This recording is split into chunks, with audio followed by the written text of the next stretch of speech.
2022년 10월 라오스 북부의 한 외곽도로에서 3개의 휴대전화 신호가 동시에 사라졌습니다. 봉사활동을 위해 떠난 대학생 3명이 같은 시각 밤 10시 41분을 끝으로 흔적도 없이 사라진 것입니다. 그들이 탔던 흰색 배는 강가 도로를 달리다가 어둠 속으로 사라졌고 다음날 아침이 되어도 아무도 돌아오지 않았습니다. 가족들의 필사적인 수색이 시작됐지만 봉사단체의 답변은 모순투성이었습니다. 정상적으로 활동 중이라면서도 학생들이 자율적으로 이동했을 수 있다는 말만 반복했습니다. 그런데 취재 과정에서 충격적인 사실이 드러났습니다.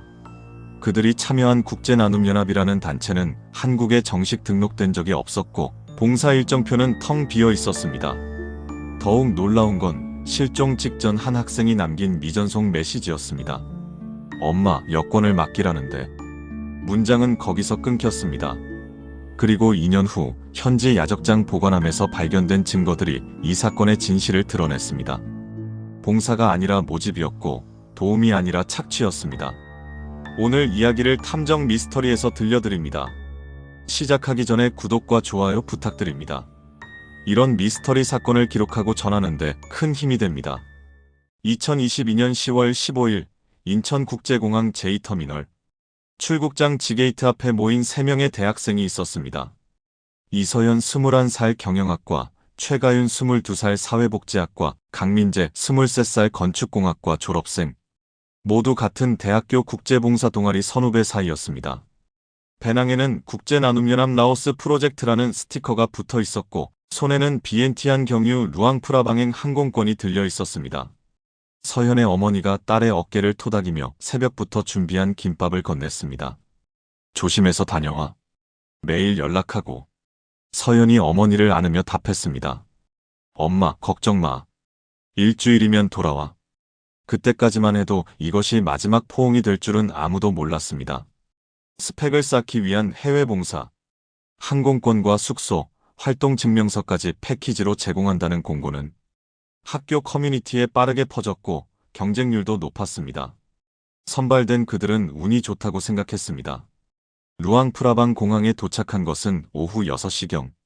습한 공기와 낯선 언어들 사이로 카냐라고 적힌 피켓을 든 현지인 여성이 그들을 맞았습니다. 서툰 한국어로 인사를 건넸지만 눈빛은 어딘가 불안정했고 시선이 계속 주변을 살피듯 움직였습니다. 흰색 밴에 올라탄 그들은 강을 따라 이어진 비포장도로를 1시간 넘게 달렸습니다. 창밖으로 보이는 풍경은 점점 외졌고 가로등도 드물어졌습니다. 휴대전화 신호도 1칸, 2칸씩 줄어들었습니다. 숙소는 양곤강 인근의 낡은 2층 건물이었습니다. 페인트가 벗겨진 벽, 녹슨 철문, 희미한 전구 하나가 현관을 비추고 있었습니다. 건물 앞엔 웰컴 발런티즈라고 적힌 바랜 현수막이 바람에 찢어진 채 걸려 있었습니다. 가윤이 작게 중얼거렸습니다. 여기가 우리 숙소야? 카냐는 대답 없이 열쇠로 문을 열었고 안에서는 곰팡이 냄새가 났습니다. 첫 이틀은 계획대로였습니다. 인근 마을의 낡은 학교 건물 보수 작업을 하고 페인트 칠을 하고 책상을 고치고 아이들과 간단한 게임을 했습니다. 아이들의 웃음소리가 들렸고 마을 사람들도 친절했습니다. 하지만 셋째 날부터 이상한 일이 시작됐습니다. 아침 8시 숙소 공용 게시판에 붙은 종이 한 장. 교육장 공사 지연으로 오늘 일정 취소. 넷째 날도 마찬가지였습니다. 다섯째 날엔 아예 일정표 자체가 사라졌습니다. 카냐에게 물어도 내일은 있을 거예요 라는 대답만 돌아왔고 그녀의 한국어 실력이 갑자기 서툴러진 것도 이상했습니다. 민재가 단체 한국 사무실에 전화를 걸었지만 통화음만 울릴 뿐 아무도 받지 않았습니다. 이거 뭔가 잘못된 거 아니야? 민재가 휴대전화를 내려놓으며 말했습니다. 서연이 불안한 표정으로 창밖을 바라봤습니다. 강물 소리만 들릴 뿐 다른 봉사자들의 흔적은 어디에도 없었습니다. 10월 20일 저녁 숙소 1층 휴게실에 3사람이 모여 앉았습니다. 테이블 위엔 컵라면과 생수병이 놓여 있었습니다. 마트도 멀고 제대로 된 식사를 할 곳도 없었습니다. 다른 봉사자들은 어디 있어? 가윤이 불안한 표정으로 말했습니다. 우리가 한국인 봉사자 전부인 것 같아. 홈페이지엔 분명 50명 모집이라고 했는데. 서연이 고개를 끄덕이며 답했습니다. 민재가 휴대전화를 들어 단체 홈페이지에 접속하려 했지만 페이지는 열리지 않았고 서버를 찾을 수 없습니다라는 메시지만 떴습니다. 그때 카냐가 들어왔습니다. 손에는 3개의 서류 봉투를 들고 있었습니다. 내일 특별 활동 있어요. 여권 필요해요. 안전 위에 보관할게요. 세 사람은 서로를 바라봤습니다. 여권을 왜 맡기라는 걸까? 서연이 조심스럽게 물었습니다. 꼭 맡겨야 해요? 우리가 갖고 있으면 안 되나요? 카냐의 표정이 순간 굳어졌다가 다시 어색한 미소를 지었습니다. 규정이에요. 다른 봉사자도 다 맡겼어요. 다른 봉사자. 하지만 그들은 단 한 명도 본 적이 없었습니다. 그날 밤 서연은 어머니와 통화를 했습니다. 엄마, 내일은 진짜 수업이 잡혔대. 아이들 만날 수 있을 것 같아. 목소리는 평온했지만 배경에서 들리는 벤의 엔진 소리가 어머니를 불안하게 했습니다. 서연아, 지금 어디야? 밤인데 왜 밖에 있어? 아, 잠깐 나왔어. 곧 들어갈게. 걱정 마. 가유는 친구에게 카카오톡 메시지를 보냈습니다. 여긴 이상하게 한국인 봉사자 우리가 끝이야. 뭔가 찜찜해. 읽음 표시는 뜨지 않았습니다. 인터넷이 불안정했기 때문입니다. 그녀는 다시 한 줄을 더 썼습니다. 여권 맡기래. 이거 맞는 거야? 메시지는 전송 중 표시에서 멈췄습니다. 밤 10시가 넘어 숙소 앞에 흰색 밴이 정차했습니다. 헤드라이트가 꺼지고 카냐가 내려서 손짓을 했습니다. 그녀 뒤로 처음 보는 현지인 남성이 서 있었습니다. 덩치가 크고 표정이 없었습니다. 긴급 미팅 있어요. 잠깐만 나와요. 세 사람은 서로를 바라봤습니다. 이 시간에 긴급 미팅이라니. 지금요? 무슨 일인데? 민재가 물었지만 카냐의 목소리에는 묘한 압박감이 있었습니다. 중요한 일이에요. 내일 일정 관련 10분만. 여권과 귀국 항공권을 단체가 보관하고 있는 상황. 거부할 수 없었습니다. 가보자. 무슨 일인지 들어는 봐야지. 민재가 먼저 일어섰습니다. 그들은 각자의 휴대전화를 들고 밴에 올랐습니다. 카냐 외의 운전석엔 처음 보는 현지인 남성이 앉아 있었습니다. 밴은 곧바로 출발했고 강을 따라 북쪽으로 향했습니다. 어둠 속으로 사라지는 도로. 점점 희미해지는 가로등. 그리고 3개의 휴대전화 신호가 동시에 끊어졌습니다. 기지국 기록상 마지막 좌표는 양곤강 부간도로 숙소에서 15km 떨어진 지점이었습니다. 그리고 그 도로엔 그들을 태웠다는 흰색 밴이 있었다고 합니다. 다음 날 해가 떠도 그들은 돌아오지 않았습니다. 다음 날 아침 8시. 서연의 어머니는 딸의 전화를 기다렸습니다. 매일 아침 안부를 묻는 통화가 일상이었습니다. 하지만 전화는 오지 않았습니다. 카카오톡 메시지를 보냈지만 읽음 표시가 뜨지 않았습니다. 불안한 마음에 다시 전화를 걸었습니다. 고객님이 전화를 받을 수 없습니다. 기계음만 돌아왔습니다. 가윤의 부모도 마찬가지였습니다. 민재의 형 역시 동생과 연락이 닿지 않았습니다. 오전 10시 무렵 세 가족은 서로 연락을 주고받으며 상황을 파악했습니다. 모두 전날 밤을 마지막으로 연락이 끊긴 상태였습니다. 서연의 어머니가 먼저 움직였습니다. 외교부 영사콜센터에 전화를 걸었고 현지 한국영사관에 실종 신고를 접수했습니다. 동시에 라오스 현지 경찰에도 신고가 들어갔습니다. 그러나 답변은 실망스러웠습니다. 24시간이 지나지 않아 공식 수색은 어렵습니다. 조금 더 기다려보시죠. 가족들은 기다릴 수 없었습니다.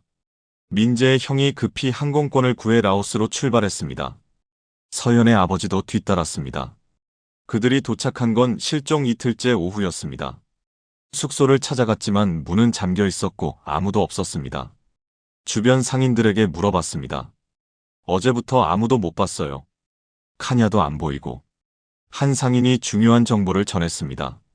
그 전날 밤에 흰색 밴 봤어요. 10시쯤 숙소 앞에 있었는데. 언론이 움직이기 시작한 건 실종 사흘째였습니다. 라오스 봉사활동 중 대학생 3명 실종 제목의 기사가 포털 메인에 올라왔습니다. 댓글은 빠르게 늘어났습니다. 우려와 걱정의 목소리가 대부분이었지만 일부는 왜 위험한 곳에 갔냐며 비난했습니다. 가족들은 언론의 관심이라도 반가웠습니다. 수색에 도움이 될 수 있다고 생각했기 때문입니다. 그런데 이상한 일이 벌어졌습니다. 국제나눔연합 측에서 보도자료를 냈습니다. 학생들은 정상적으로 봉사활동 중입니다. 통신 상태가 좋지 않은 지역이라 연락이 어려울 뿐입니다. 모순된 답변이었습니다. 가족들이 항의하자 다시 입장을 바꿨습니다. 학생들이 자율적으로 이동했을 가능성도 있습니다. 개인 일정으로 잠시 이탈했을 수도 있습니다. 서연의 어머니가 분노했습니다. 우리 아이가 연락도 없이 사라질 아이가 아닙니다. 무슨 일이 생긴 게 분명해요. 단체 사무실을 찾아갔지만 문은 굳게 닫혀 있었습니다. 전화번호로는 여전히 연결이 되지 않았습니다. 홈페이지도 접속이 불가능했습니다. 마치 단체 자체가 증발한 것 같았습니다. 현지에서 수색을 진행하던 민재의 형이 중요한 단서를 발견했습니다. 숙소 CCTV였습니다. 관리사무소를 찾아가 어렵게 허락을 받아 확인한 영상. 10월 20일 밤 10시경 흰색 밴이 숙소 앞에 정차하는 모습이 찍혀 있었습니다. 3명의 학생이 카냐와 함께 차에 타는 장면도 있었습니다. 하지만 화질이 좋지 않아 번호판은 제대로 보이지 않았습니다. 그리고 그것이 마지막이었습니다.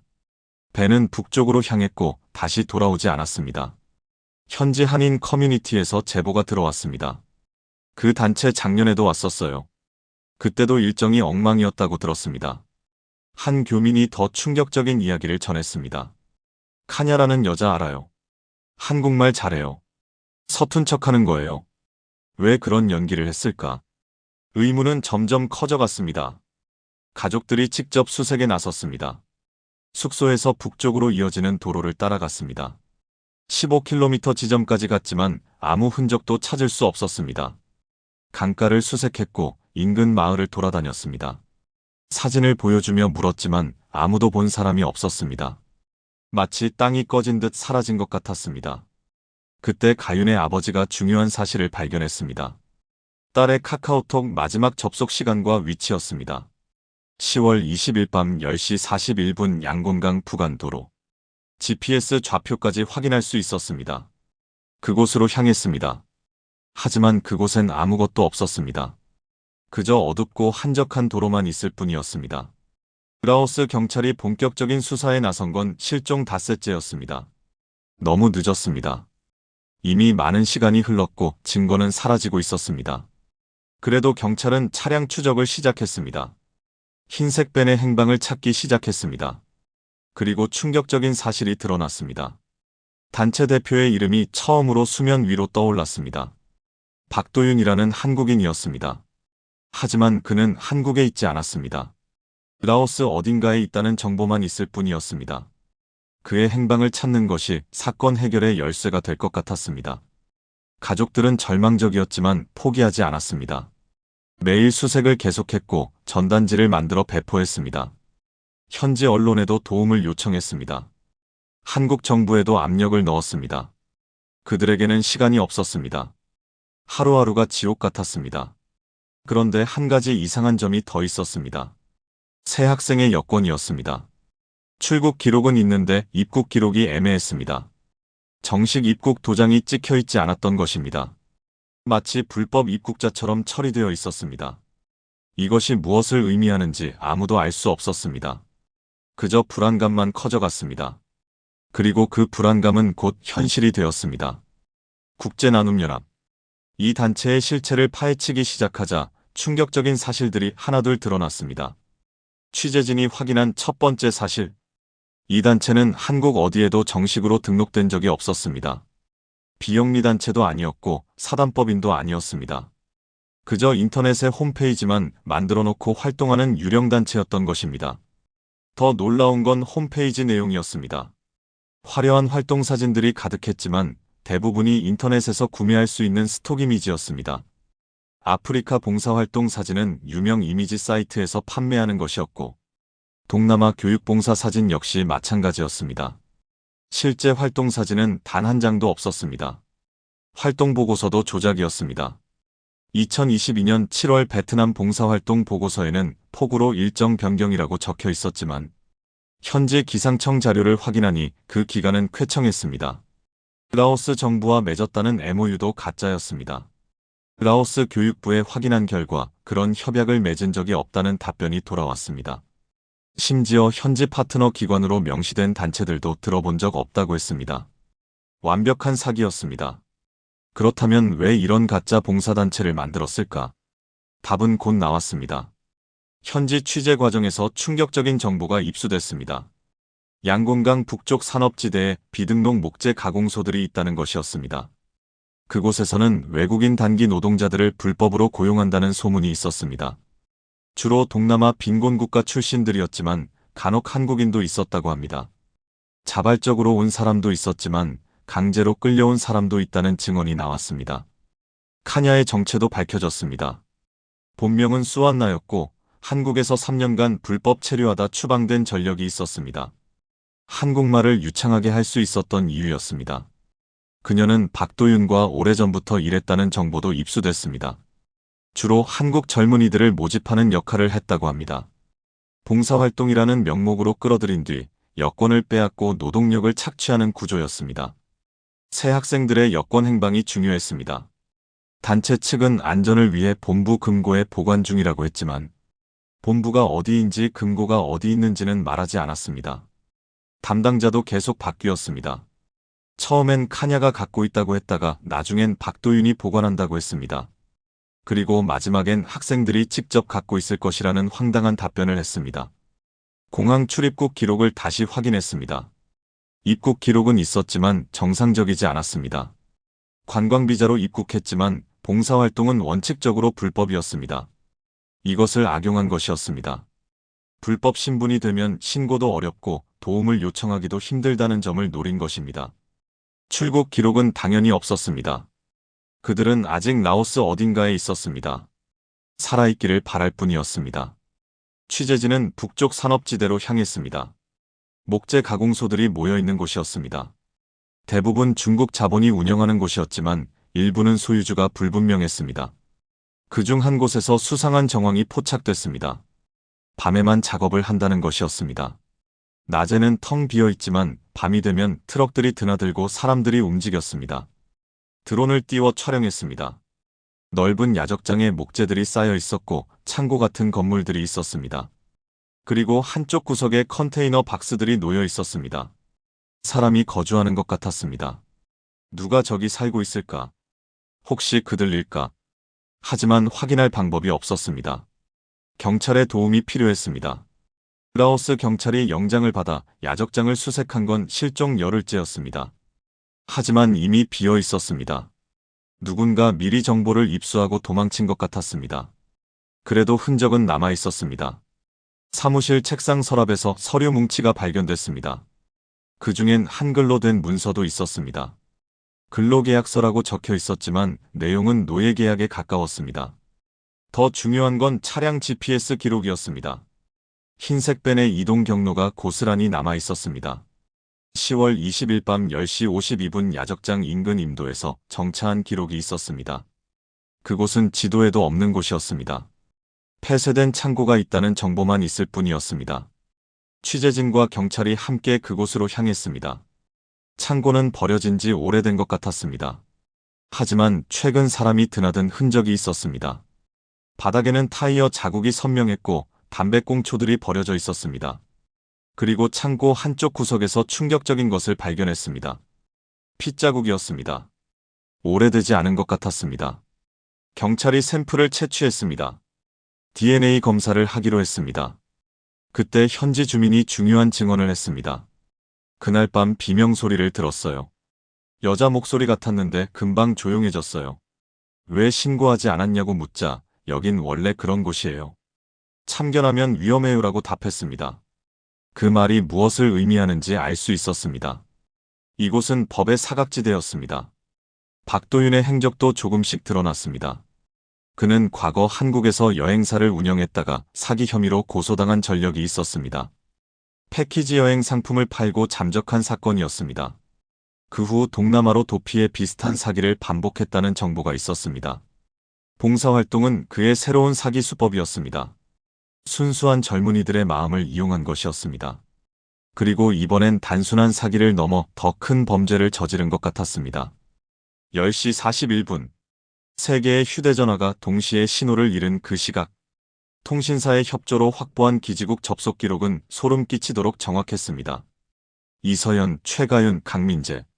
세 사람 모두 같은 시각 같은 좌표에서 마지막 신호를 남겼습니다. 양곤강 부간 도로 숙소에서 정확히 15.3km 지점. 그곳에서 무슨 일이 벌어진 것일까요? 기지국 데이터를 더 자세히 분석했습니다. 10시 38분부터 41분까지 3분간의 이동 경로가 복원됐습니다. 배는 시속 60km 정도로 북쪽을 향해 달렸습니다. 그리고 갑자기 멈췄습니다. 정확히 10시 41분. 세 개의 신호가 동시에 사라진 것으로 봐서 누군가 의도적으로 전화기를 껐거나 압수했을 가능성이 높았습니다. 혹은 더 끔찍한 일이 벌어졌을 수도 있습니다. 숙소 CCTV에 찍힌 벤의 번호판. 화질이 좋지 않아 완전히 식별하기 어려웠지만 앞 두 글자와 숫자 하나는 확인할 수 있었습니다. 루앙 M-47. 라오스 차량 등록 시스템을 확인한 결과 루앙 프라방 지역에 등록된 차량이었습니다. 그런데 문제가 있었습니다. 해당 번호로 시작하는 차량이 12대나 있었던 것입니다. 수사팀은 하나씩 확인하기 시작했습니다. 그중 8대는 승용차여서 제외됐습니다. 2대는 대형 트럭이었습니다. 남은 2대가 1톤 밴이었습니다. 그중 1대의 소유주가 수상했습니다. 라오스인 이름으로 등록되어 있었지만 보험 서류를 확인하니 실제 운영자는 달랐습니다. 바로 박도윤이었습니다. 인근 주유소 CCTV를 확보했습니다. 실종 당일 오후 8시경 흰색 밴이 주유하는 장면이 찍혀 있었습니다. 번호판의 뒷자리까지 확인할 수 있었습니다. 루앙 M-4782. 결제는 현금으로 했지만 주유원이 운전자를 기억하고 있었습니다. 라오스 사람인데 한국말을 조금 했어요. 옆자리에 한국 사람도 있었고요. 취재진이 직접 그 도로를 따라가 봤습니다. 10시 41분의 좌표 지점. 그곳은 강이 굽어지는 곳이었고 도로 옆은 깊은 절벽이었습니다. 가드레일도 없었습니다. 만약 여기서 무슨 일이 벌어졌다면 목격자가 없었을 것입니다. 주변에 민가도 없고 가로등도 없는 완벽한 사각지대였습니다. 그런데 도로 끝자락에서 이상한 것을 발견했습니다. 타이어 자국이었습니다. 급브레이크를 밟은 듯한 검은 자국이 선명하게 남아 있었습니다. 그리고 길 옆 풀숲이 짓눌린 흔적도 있었습니다. 뭔가를 끌고 간 것 같은 자국이었습니다. 경찰이 현장 감식을 시작했습니다. 풀숲에서 중요한 단서가 발견됐습니다. 찢어진 옷 조각이었습니다. 청바지 천으로 보였습니다. 그리고 작은 머리핀 하나. 가윤이 평소 사용하던 것과 비슷했다고 가족이 확인했습니다. 이곳에서 분명 뭔가 일어났습니다. 하지만 시신은 없었습니다. 강으로 떨어졌을까? 수색대가 강을 뒤졌지만 아무것도 발견하지 못했습니다. 도로에서 200m쯤 떨어진 곳에 목재 야적장이 있었습니다. 취재진이 찾아갔을 때는 텅 비어 있었습니다. 하지만 드론으로 촬영한 영상을 분석하니 이상한 점이 발견됐습니다. 야적장 한쪽에 조명 장치가 설치되어 있었는데 최근까지 사용한 흔적이 있었습니다. 그리고 트럭 바퀴 자국이 여러 개 겹쳐 있었습니다. 야적장 관리인을 찾았습니다. 그는 밤에는 작업하지 않는다고 했지만 눈을 마주치지 못했습니다. 뭔가 숨기는 게 있었습니다. 취재진이 계속 추궁하자 결국 입을 열었습니다. 가끔 밤에 트럭이 와요. 뭘 싣고 가는지는 모르겠어요. 물어보면 안 되는 분위기예요. 경찰이 영장을 받아 야적장 사무실을 수색했습니다. 서류들 사이에서 이상한 장부가 발견됐습니다. 날짜와 숫자만 적혀 있었는데 10월 20일 옆에 3이라는 숫자가 있었습니다. 무엇을 의미하는 걸까? 그리고 GPS 기록도 있었습니다. 10월 20일 밤 10시 52분 하류 쪽 임도에서 정차한 기록이었습니다. 그 좌표를 따라갔습니다. 현지 지도에도 없는 비포장도로였습니다. 끝에는 오래된 창고가 있었습니다. 사설 창고였습니다. 문은 잠겨 있었지만 최근 사용한 흔적이 역력했습니다. 바닥에는 끌린 자국이 있었고 벽에는 핏자국 같은 것이 묻어 있었습니다. 그리고 구석에서 휴대전화 케이스를 발견했습니다. 민재가 사용하던 것과 같은 모델이었습니다. 창고 밖 흙바닥을 조사했습니다. 파헤쳐진 흔적이 있었습니다. 그러나 다시 메워진 상태였습니다. 뭔가를 묻었다가 다시 파낸 것 같았습니다. 경찰이 본격적으로 땅을 파기 시작했습니다. 그리고 충격적인 것을 발견했습니다. 피가 묻은 삽이었습니다. 그리고 신발 한 짝. 운동화였는데 밑창에 혈흔이 있었습니다. DNA 검사 결과가 나왔습니다. 창고에서 발견된 혈흔과 신발의 혈흔 모두 새 학생 중 한 명과 일치했습니다. 강민재였습니다. 하지만 시신은 여전히 발견되지 않았습니다. 어디로 옮겨진 것일까? 아니면 아직 살아있는 것일까? 가족들은 희망의 끈을 놓지 않았습니다. 하지만 시간이 지날수록 최악의 상황을 받아들일 준비를 해야 했습니다. 사건을 뒤흔든 첫 번째 증거. 숙소 청소가 시작되기 전 회수된 공용함의 열쇠 꾸러미였습니다. 실종 다음 날 아침 숙소 관리인이 발견한 것인데 처음엔 별것 아니라고 생각했다고 합니다. 하지만 그 안에 있던 작은 열쇠 하나가 모든 것을 바꿔놓았습니다.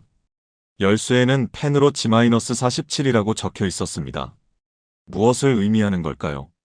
야적장 사무실 수색 과정에서 잠긴 보관함들이 발견됐습니다.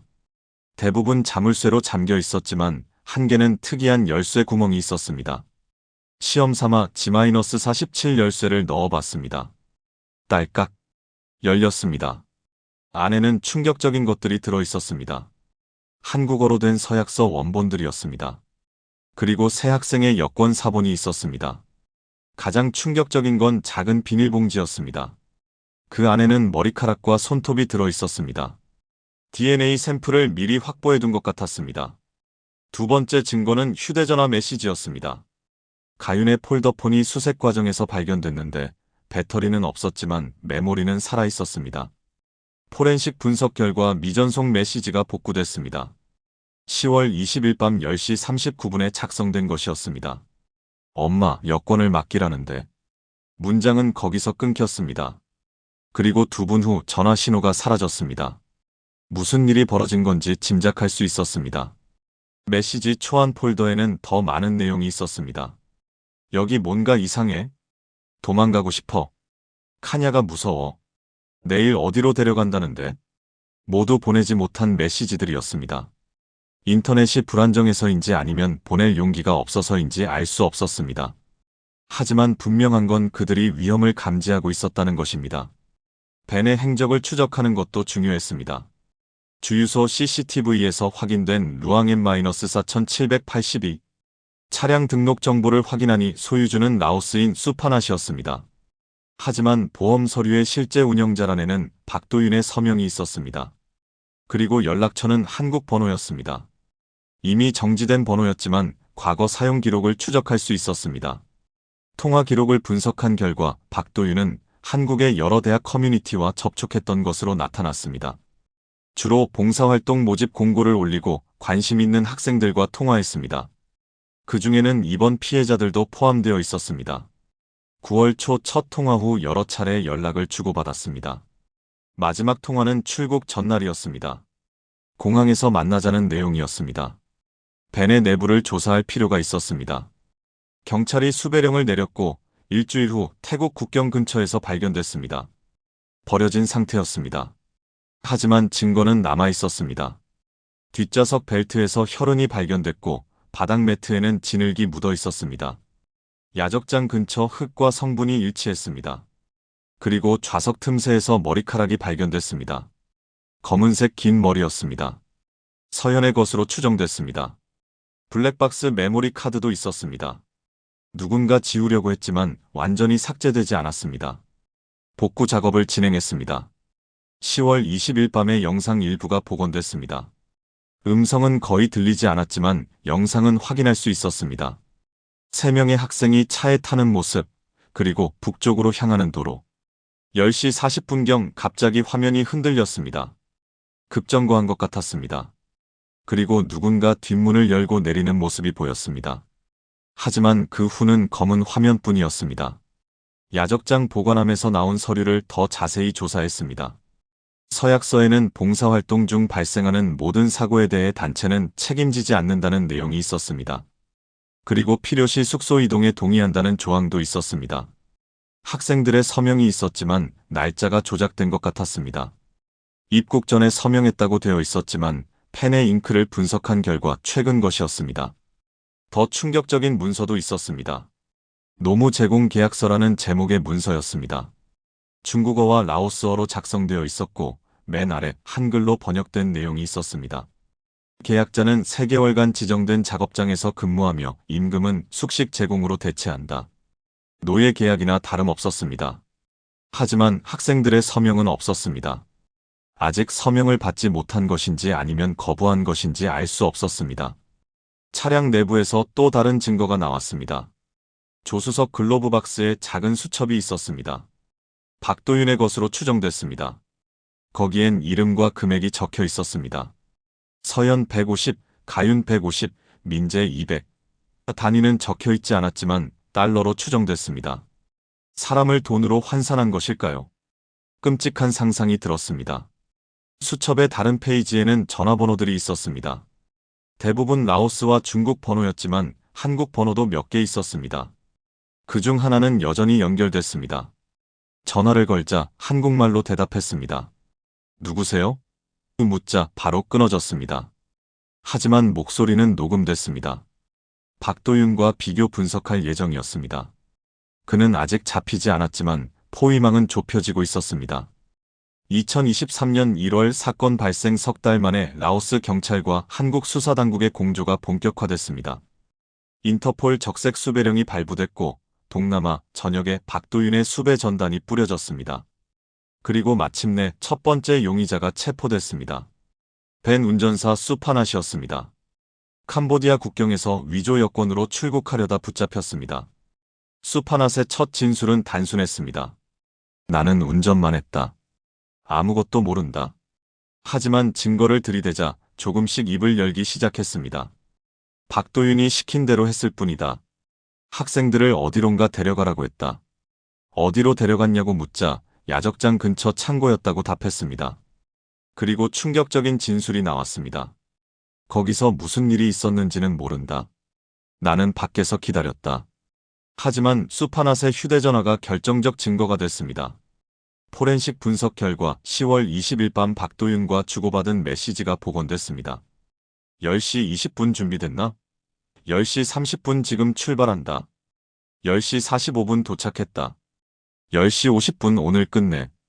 11시 3명 다. 11시 5분 문제없게. 단순한 운전사가 아니었습니다. 공범이었습니다. 블랙박스 메모리에서 더 많은 것이 복구됐습니다.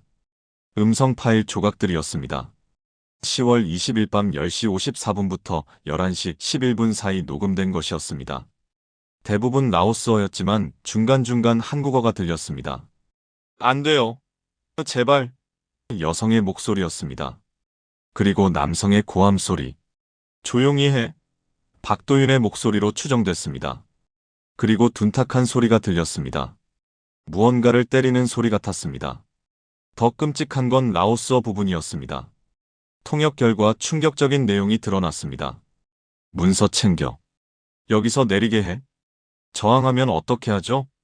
필요하면 힘을 써. 알겠습니다. 계획적 범행이었습니다. 학생들을 강제로 어딘가로 데려가려 했던 것입니다. 아마도 야적장이나 목재 가공소였을 것입니다. 야적장 아래 임도에서 채취된 토양 분석 결과가 나왔습니다. 소량의 혈흔이 검출됐고 금속 성분도 발견됐습니다. 무언가 날카로운 것이 사용됐을 가능성이 있었습니다. 그리고 같은 지점에서 불에 탄 흔적이 발견됐습니다. 무언가를 태운 것 같았습니다. 재를 분석한 결과 섬유 성분이 나왔습니다. 옷이나 신발을 태운 것으로 추정됐습니다. 그 중에서도 결정적인 증거가 나왔습니다. 타다 남은 신발 밑창 조각이었습니다. 브랜드와 모델을 확인할 수 있었습니다. 강민재가 신고 있던 운동화와 같은 모델이었습니다. 사이즈도 일치했습니다. 더 자세히 조사한 결과 밑창의 마모 패턴까지 일치했습니다. 민재가 평소 걷는 습관 때문에 생긴 특징적인 마모였습니다. 그가 그곳에 있었다는 확실한 증거였습니다. 수파낫이 추가 진술을 했습니다. 그날 밤 학생들이 저항했다. 특히 남학생이 심하게 반항했다. 박도윤이 무언가로 때렸다. 쓰러졌다. 그 후는 모르겠다. 민재가 끝까지 저항했던 것 같았습니다. 친구들을 지키려 했을 것입니다. 하지만 역부족이었습니다. 현지 주민들의 추가 증언도 확보됐습니다. 그날 밤 11시쯤 비명소리를 들었다. 여자 목소리였다. 도와달라고 외치는 것 같았다. 트럭 소리도 들었다. 평소와 다른 시간이어서 이상했다. 다음 날 아침 도로에 이상한 자국이 있었다. 뭔가 끌고 간 것 같았다. 모든 증언이 일치했습니다. 박도윤의 행적도 조금씩 드러났습니다. 사건 당일 그는 야적장 사무실에 있었습니다. CCTV는 없었지만 목격자가 있었습니다. 야적장 경비원이었습니다. 한국 사람이 밤늦게 왔다. 뭔가 기다리는 것 같았다. 전화를 계속했다. 통화 기록을 확인하니 수판학과 계속 연락했던 것이었습니다. 결정적인 순간은 11시 20분이었습니다. 경비원의 증언입니다. 갑자기 벤이 들어왔다. 뒤에서 뭔가 내리는 소리가 났다. 하지만 보지 못하게 했다. 돈을 주면서 집에 가라고 했다. 그날 밤 야적장에서 무슨 일이 있었는지 짐작할 수 있었습니다. 수사망은 좁혀지고 있었습니다. 수파낫의 진술과 물리적 증거들이 퍼즐처럼 맞춰지고 있었습니다. 하지만 여전히 가장 중요한 것이 빠져 있었습니다. 새 학생의 행방이었습니다. 시신이라도 찾아야 했습니다. 가족들은 최악의 소식이라도 듣고 싶어 했습니다.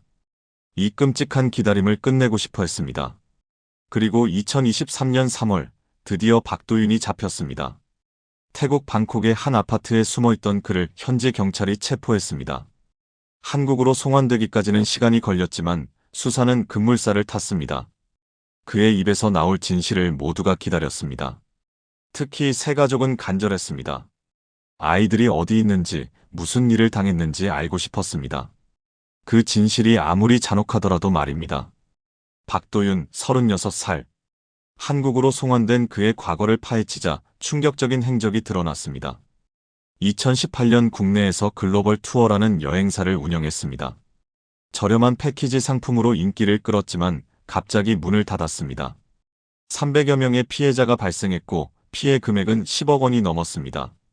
사기 혐의로 수배됐지만 이미 해외로 도피한 후였습니다. 그 후 그는 베트남, 캄보디아, 태국을 전전하며 비슷한 사기를 반복했습니다. 수법은 점점 교묘해졌습니다. 단순한 여행 사기에서 봉사활동 사기로 진화했습니다. 젊은이들의 순수한 마음을 이용한 것입니다. 스펙이 필요한 대학생들을 타깃으로 삼았습니다. 해외 봉사로 스펙도 쌓고 의미 있는 경험도 하세요. 달콤한 유혹이었습니다. 라오스에 정착한 건 2021년이었습니다. 현지에서 그는 새로운 사업을 구상했습니다. 단순한 사기가 아니었습니다.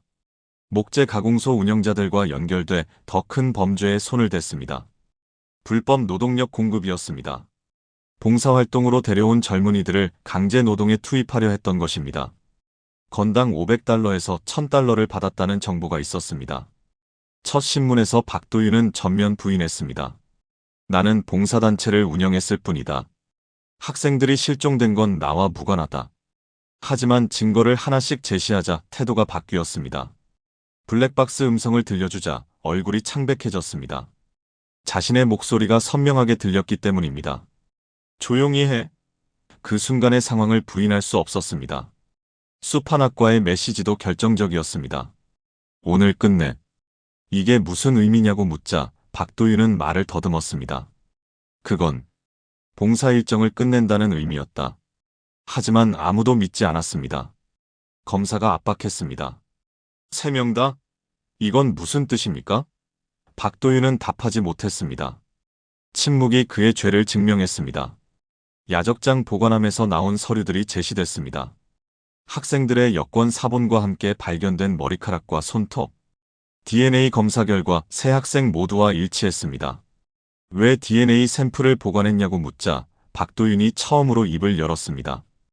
혹시 모를 상황에 대비한 것이었다. 무슨 상황이냐고 묻자 학생들이 도망가거나 사고가 날 경우라고 답했습니다. 계획적이었습니다. 수첩에 적힌 금액도 추궁했습니다. 서연 150, 가윤 150, 민재 200. 이게 뭐냐고 묻자 박도윤은 잠시 망설였습니다. 그리고 충격적인 답을 했습니다. 노동력 가치를 매긴 것이다. 여학생보다 남학생이 더 비쌌다. 사람을 상품으로 본 것입니다. 인신매매나 다름없었습니다. 그렇다면 왜 실패했을까? 박도윤의 설명이 이어졌습니다. 학생들이 예상보다 강하게 저항했다. 특히 민재라는 학생이 심하게 반항했다. 여권 제출을 거부하고 경찰에 신고하겠다고 협박했다. 그래서 강제로라도 데려가려 했던 것입니다. 10월 20일 밤 급하게 움직인 이유였습니다. 그날 밤 무슨 일이 있었습니까? 검사의 질문에 박도윤은 한참 침묵했습니다. 그리고 조금씩 입을 열기 시작했습니다. 야적장으로 데려갔다. 설득하려 했지만 듣지 않았다. 몸싸움이 벌어졌다. 민재가 먼저 덤벼들었다. 그리고 무엇으로 때렸냐고 묻자 철제 파이프였다고 답했습니다. 그 후는요? 정신을 잃었다. 여학생들은 울면서 도와달라고 했다. 그래서? 어쩔 수 없었다. 일이 커지면 안 됐다. 무슨 의미냐고 묻자 박도윤은 고개를 숙였습니다. 실수였다. 그렇게 될 줄 몰랐다. 하지만 실수라고 하기엔 너무 계획적이었습니다. 차량 실내에서 발견된 혈흔 DNA가 모두 학생들과 일치했습니다. 3명 모두의 피가 검출됐습니다. 상당한 폭력이 있었다는 증거였습니다.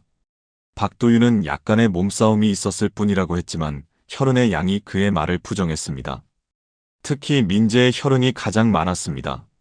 끝까지 저항했다는 증거였습니다. 결국 박도윤은 여권 강탈과 폭행, 감금을 인정했습니다. 하지만 여전히 핵심은 빠져 있었습니다. 학생들은 어디 있습니까? 이 질문에 박도윤은 답하지 않았습니다. 모른다고만 반복했습니다. 하지만 수사팀은 포기하지 않았습니다. 그의 휴대전화와 컴퓨터를 포렌식 분석했습니다.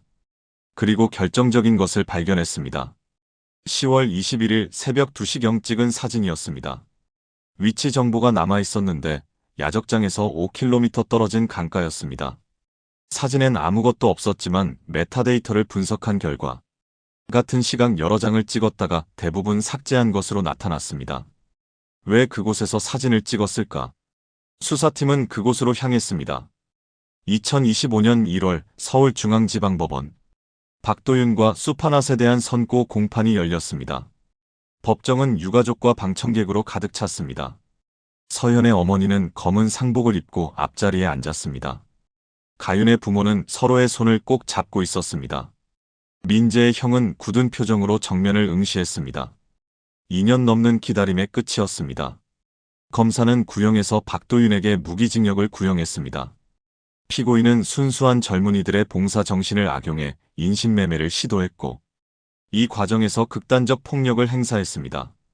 비록 시신이 발견되지 않았지만 정황상 살인에 준하는 중범죄입니다. 방청석에서 흐느낌이 터져나왔습니다. 박도윤의 변호인은 최후 변론에서 고의적 살해 의도는 없었다고 주장했습니다. 하지만 재판부는 받아들이지 않았습니다. 여권 강탈, 불법 감금, 특수폭행, 인신매매 미수, 그리고 강도상의 치사, 모든 혐의가 유죄로 인정됐습니다. 시신이 발견되지 않아 살인죄 적용은 어려웠지만 사실상 그에 준하는 범죄로 판단했습니다. 판결문 낭독이 시작됐습니다. 피고인 박도윤에게 징역 25년을 선고한다. 법정의 침묵이 흘렀습니다. 재판장이 이유를 설명했습니다. 피고인은 봉사활동이라는 선한 의도를 가장해 피해자들을 기만했고 그들의 자유를 박탈했으며 폭력을 행사해 중상해를 입혔습니다. 특히 피해자들이 끝까지 발견되지 않아 유가족들의 고통이 지속되고 있다는 점을 무겁게 보았습니다. 공범 수파낫에게는 징역 15년이 선고됐습니다. 피고인은 직접적 폭력 행사는 하지 않았으나 범행을 방조하고 도왔습니다. 특히 피해자들의 탈출 가능성을 차단한 점이 인정됩니다. 수파낫은 고개를 숙인 채 아무 말도 하지 않았습니다. 판결 후 유가족들의 마지막 진술이 있었습니다. 서연의 어머니가 먼저 입을 열었습니다.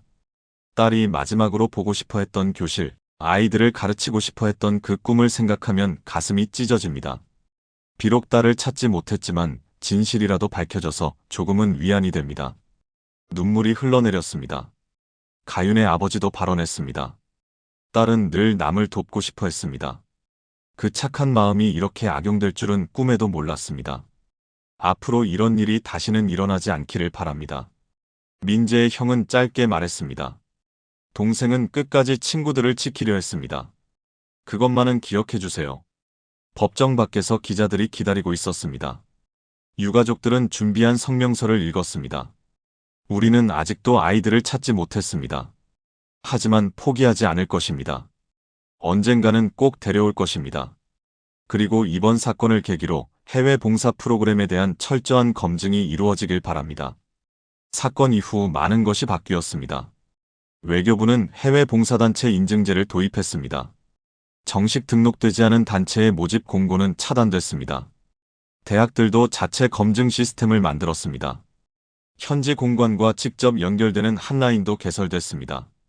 늦었지만 필요한 조치였습니다. 라오스 현지에서도 변화가 있었습니다. 한인회가 중심이 되어 봉사 프로그램 안전 가이드라인을 만들었습니다. 숙소 위치, 일정표, 현지 연락처를 사전에 확인하는 시스템이었습니다. 의심스러운 단체는 즉시 신고하도록 했습니다. 현지 경찰과의 협력도 강화됐습니다. 양곤강 부간도로, 그들이 마지막으로 목격된 그곳에 작은 표지판이 세워졌습니다. 이서연, 최가윤, 강민재를 기억하며 현지 교민들과 한국 봉사단체들이 함께 만든 것이었습니다. 매년 10월 20일이면 그곳에 꽃이 놓입니다. 잊지 않겠다는 약속입니다. 하지만 여전히 해결되지 않은 것들이 있습니다. 새 학생은 어디에 있을까? 강물에 휩쓸려 갔을까?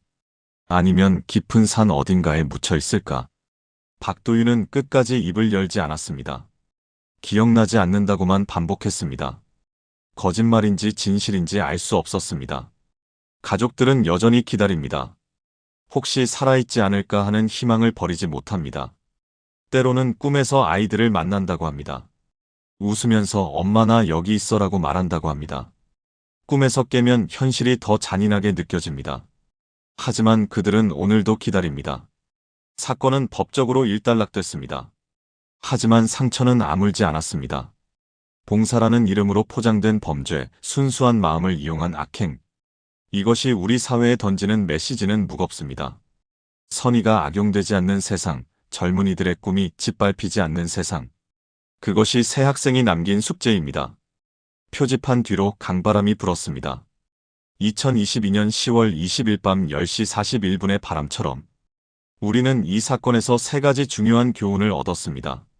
첫째, 봉사라는 이름이 안전을 보장하지 않습니다. 화려한 홍보 문구와 저렴한 비용 뒤에 숨은 위험을 간과했습니다. 단체의 법적 등록 여부, 현지 파트너의 신원, 구체적인 일정표와 숙소 위치, 이런 기본적인 확인 절차가 없었습니다. 그 빈틈이 누군가에게는 범죄의 기회가 되었습니다. 이제 우리는 묻고 확인해야 합니다. 선의를 가장한 악의를 구별해야 합니다. 둘째, 마지막 신호는 분명히 있었습니다. 가윤의 미전송 메시지, 엄마 여권을 맡기라는데. 이 짧은 문장에는 불안과 의구심이 담겨 있었습니다. 텅 빈 일정표, 사라진 다른 봉사자들, 갑작스러운 야간 이동. 모두가 위험 신호였습니다. 하지만 여권을 맡긴 순간 그들은 선택권을 잃었습니다. 우리는 이런 신호를 놓치지 말아야 합니다. 작은 이상함이 큰 비극을 막을 수 있습니다. 셋째, 국제공조와 신속한 대응이 생명을 좌우합니다. 이 사건에서 초기 대응은 너무 늦었습니다. 24시간을 기다려야 한다는 원칙, 현지 경찰의 소극적 태도, 단체의 모순된 답변. 모든 것이 골든타임을 놓치게 했습니다. 범죄 수익 구조를 차단하는 시스템도 없었습니다. 박도윤 같은 범죄자가 계속 활동할 수 있었던 이유입니다. 그럼에도 여전히 답을 찾지 못한 질문들이 있습니다. 하나, 박도윤의 상위 연결고리는 정말 끊어진 것일까요? 그는 혼자가 아니었습니다. 목재 가공소 운영자들, 중국 자본, 현지 부패 관료들. 이들의 네트워크는 여전히 작동하고 있을 가능성이 있습니다. 다른 박도윤이 다른 이름으로 활동하고 있지 않을까요? 둘, 그날 밤 야적장에 있었던 또 다른 차량의 정체는 무엇일까요? 경비원은 증언했습니다. 밴 외에 트럭이 더 있었다고. 하지만 그 트럭은 찾지 못했습니다. 누가 운전했고 어디로 갔을까요? 혹시 새 학생과 관련이 있지 않을까요? 셋, 스펙을 미끼로 한 유사 프로그램이 지금도 운영되고 있지 않을까요? 인터넷을 검색하면 여전히 수상한 봉사 프로그램들이 있습니다. 등록되지 않은 단체, 불분명한 일정, 과도한 참가비. 제2, 제3의 피해자가 나올 수 있습니다. 우리는 경계를 늦추지 말아야 합니다. 이 사건이 우리에게 던지는 메시지는 분명합니다. 순수한 마음이 악용되지 않으려면 시스템이 필요합니다. 개인의 주의만으로는 부족합니다. 정부의 관리 대학의 검증, 시민사회의 감시가 함께 작동해야 합니다. 그것이 새 학생의 희생이 헛되지 않게 하는 길입니다. 서연, 가윤, 민재. 그들은 더 나은 세상을 꿈꿨습니다. 누군가를 돕고 싶었고 의미 있는 삶을 살고 싶었습니다. 그 꿈이 비극으로 끝났지만 우리는 기억해야 합니다. 그들이 남긴 마지막 좌표는 단순한 위치가 아닙니다. 우리 사회가 가야 할 방향을 가리키는 나침반입니다. 다음 좌표를 막는 일, 그것은 우리 모두의 몫입니다. 의심하고 확인하고 행동해야 합니다. 봉사라는 아름다운 가치가 더 이상 범죄의 도구가 되지 않도록, 젊은이들의 선한 의도가 짓밟히지 않도록. 그것이 2022년 10월 20일 밤 10시 41분에 멈춘 세계의 신호가 우리에게 보내는 마지막 메시지입니다. 오늘 이야기 잘 들으셨나요? 구독과 좋아요 부탁드립니다. 탐정 미스터리는 앞으로도 세상에서 잊혀졌던 그리고 반드시 잊어서는 안 되는 이야기를 전하겠습니다. 시청해주셔서 감사합니다.